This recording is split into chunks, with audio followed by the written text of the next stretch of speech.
Hello, everyone. We're doing our presentation on the Apple user segment for the Google Merchandise Store. Apple user segment includes people who access the Google Merchandise Store from a Mac OS device, such as an iMac, MacBook Pro, MacBook Air, or an iOS device, such as an iPad or an iPhone. So throughout the presentation, we may refer to the Mac OS products as desktop devices and the iOS products as mobile devices. A majority of users coming from Apple devices fall into the 25 to 34 age group.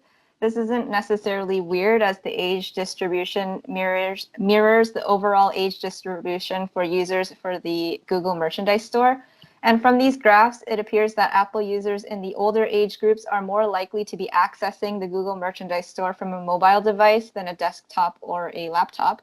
And this is especially obvious in the 65 plus age group, as less than 1% of this demographic accesses the site via a desktop or a laptop. These graphs demonstrate the gender distribution of users from Mac OS devices and iOS devices. From these graphs, we can see that females are more likely to access the site from a mobile device than a desktop. And these graphs, these ones and the graphs on the previous slide help to demonstrate that the devices used to access the site can vary across gender and age groups, and this might be an important factor in influencing traffic towards the site. Next, we looked at the affinity category, or reach. This has been defined as the type of people that come to your website that closely align to a certain predefined personality. So what we can see from these two bar graphs is that it appears that Apple users are ironically more likely to be value shoppers, which means that they are driven by price and more willing to look around for a good deal and are less concerned with brand name. The category business professionals also scores quite highly, and this means that it's likely that the people who visit the Google Merchandise Store are working professionals. And finally, media and entertainment also ranks highly in these users' interests, as does music and technology. So for the business overview, when looking at users, the number of users using Apple products to access the Google Merchandise Store overall is 63,134. And this is from June 1st, 2018 to August 31st, 2018. From the new users visiting the site through Apple browsers are 58,712. Majority of the users visiting Google Merchandise Store through Apple browsers are new. And then we have for iOS, it's 84.9%, and for macOS, it's 73.1%, as you can see on these pie graphs. So the total revenue made by the Apple browsers accessing through the Google Merchandise Store is from macOS devices is $227,587.75. And then for iOS devices, it is $6,845.02. This essentially just tells us that Mac users are bringing us in more revenue than iOS because they're more actively involved and engaging with the site from that device. The conversion rate overall for the Mac OS is 38.2%, while the conversion rate is 12.08% for iOS. And again, this is from June 1st, 2018 to August 31st, 2018. As you can see, the conversion rate dropped over the course of 3 months. By August 31st, the rate was 41.14% for macOS and 11.96% for iOS, compared to June 1st, 2018, where 51.04% was iOS and macOS conversion rate was 69.62%. So as seen in the line graphs, iOS conversion dropped drastically while the macOS dropped slightly and then remained at a fairly steady level with small spikes and drops. And this is based off of goals completed on the site. So 4 campaigns from June 1st, 2018 to August 31st, 2018, there were 10 campaigns that ran. The largest of those campaigns for macOS was the Data Share promo, and it brought in 52.5% to the site. And then for iOS devices, the largest campaign that was successful was AW YouTube brand, and it brought in 65.7%. So finally, for comparison, from June 1st, 2018 to July 31st, 2018, we can see how a low campaign with iOS is doing quite poorly in comparison to the Mac OS. Users discovered the site on iOS devices on July 13th, 2018 quite drastically, and that's where you can see the sudden increase on the line graph, and where the campaign increases and becomes more noticeable than the Mac OS, which fluctuates much more. 58 iOS users discovered the Google Merchandise Store on that day. And in August 2018, iOS is the primary source used to discover Google Merchandise Store, with macOS fairly low except for August 6, 2018 and August 23, 2018, where, as you can see, users using iOS and macOS seem to meet in the middle. And that is the comparison between the two. So audience acquisition.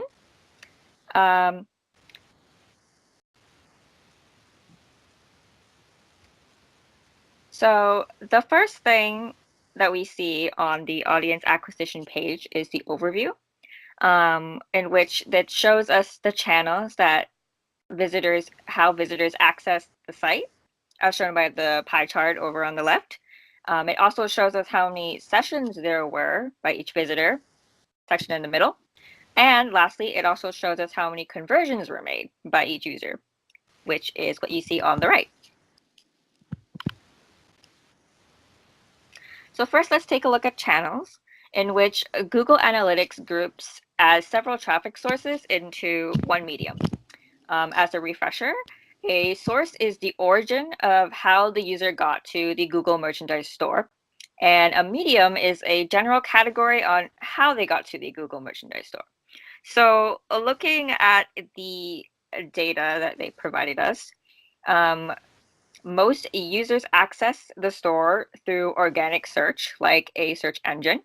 The second most popular way of accessing the store is through direct channels. So a user would type in the URL or they would bookmark the site. Paid search is more popular on mobile, and we find that referrals are more popular via desktop. So next, let's take a closer look at the source and medium, as it'll help us know where exactly our visitors are coming from. So what we can glean from the data is that the search engine that is most popular is the Google search engine, along with users directly inputting the URL of the Google Merchandise Store or bookmarking the store. On mobile, paid search is been the thing that has been driving traffic, but not so much on desktop. And surprisingly, the most popular referrals are actually from YouTube.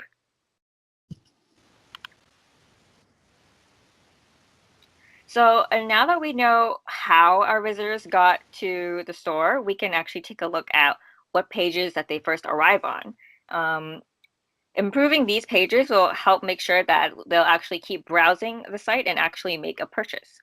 So what we can see here is that the majority of users on both desktop and mobile land on the homepage of the Google Merchandise Store. The second most popular page to land on is actually for YouTube-related items.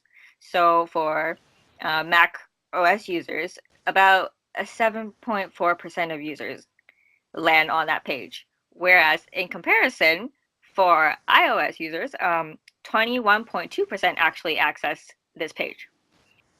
macOS users can often land on a login page first, which is about the third most popular page to land on at 6%. They also land on the URL, which is store.html section, which is basically where it shows all the apparel. And we also found out that landing pages which involve men's apparel are the most popular. So although visitors may find interest browsing the website, they may not actually buy anything. So we can actually take a look at the data for conversions on Google Analytics to see what drives the most purchases. So what we can see here is that the highest conversion rates are caused by, for desktop users, it is through paid search at 4.98%, whereas for mobile, it's through display at 5.16%. Desktop users usually do conversions by channels such as display, direct, other paid search, branded paid search, and referral. In comparison, mobile users get the most conversions using direct, other paid search, branded paid search, and organic search. Lastly, as referrals were a common way for mobile users to access the site, we can actually see that mobile users most commonly find the site through YouTube at 49.6%, the Creator Academy on YouTube at 14%, and through mobile Facebook at 12.7%.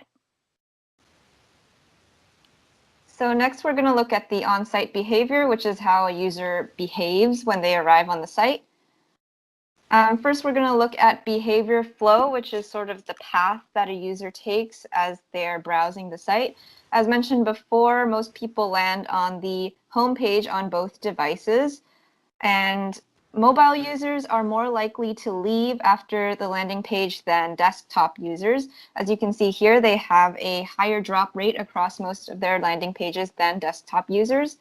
Mobile users are also more likely to use the search function than desktop users. The search results page comes up as one of their second interactions, which means that they likely searched something when they came to the landing page. This indicates that mobile users are more likely to be search dominant users than desktop users, who may be considered link dominant and will almost always browse first, searching only when they've run out of likely links to click or when they have gotten sufficiently frustrated by the site. Next, we're going to look at bounce rate, which is defined as the percentage of visitors who leave your site after viewing only one page. It's interesting to note that mobile has a higher bounce rate than desktops. This could be due to a variety of reasons, such as poor page optimization, poor internet connectivity, and long website load times, since users who come from mobile devices may often be on the go and don't have access to stable internet.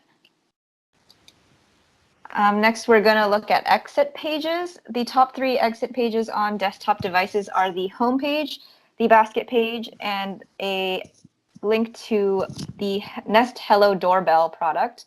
The top 3 exit pages on iOS are the home page, the YouTube merchandise, and the store page. Based on this information, it seems like most people are either leaving before engaging with the content of the site, which is why they leave from the homepage, leaving after considering purchasing a product, but before they follow through with it, which is why they exit from the basket, considering looking for smart devices that could improve their home security, which is what the Hello Doorbell is, interested in purchasing YouTube merchandise, but changed their mind for some reason, or they just want to browse around the store. This graph indicates that a large number of user sessions do not include any shopping activity. We can see that among the users who do browse the products and shop, many of them do not add any products to their cart, or they abandon their cart before purchasing. So the number of sessions that actually make it to the transaction stage is only a very small fraction of the total number.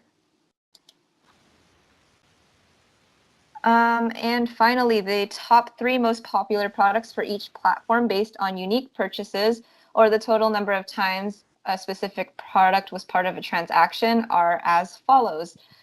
The macOS and the iOS, after looking at both of them, the most popular product category is apparel. As you can see, the sunglasses and the t-shirts. Despite being a popular product on both desktop and mobile, it's interesting to note that the cloud platform Charcoal Tea actually had a total revenue of $0. So we're assuming that this product might have been a freebie that comes with your purchase. Maybe after buying a certain amount, you get this for free. So lastly, to conclude our presentation, we have recommendations. So we're using the start, stop, and continue method. So our first recommendation is to start sending cart abandonment emails to try and re-engage customers who have been interested in the products. One of the big issues that we noticed was that there were a lot of abandoned carts. So we want to change that. So we're saying they need to really start engaging more with those people who abandoned them and try to bring them back in. Our second recommendation is to stop minimizing social media as a tool to bring people to the store. When we were looking at the conversion rate and how people get to the site, social media was on the bottom of the list. And since the world is changing and social media is becoming more prominent every single day, they really need to stop minimizing that and begin to really take advantage of social media with the Google Merchandise Store and really begin to target those iOS users and macOS users. Our third recommendation is to continue using display ads to bring users to the site and complete transactions, as display ads are the most efficient advertising that bring Mac users to the store. And then a fourth recommendation that we added in was the bounce rate is much higher for mobile users than for desktop users. And we suggested that they could try further optimizing their website for mobile to reduce load times, which may reduce customer frustrations when trying to access their site on mobile. So that concludes our presentation, and I want to thank you all for listening in.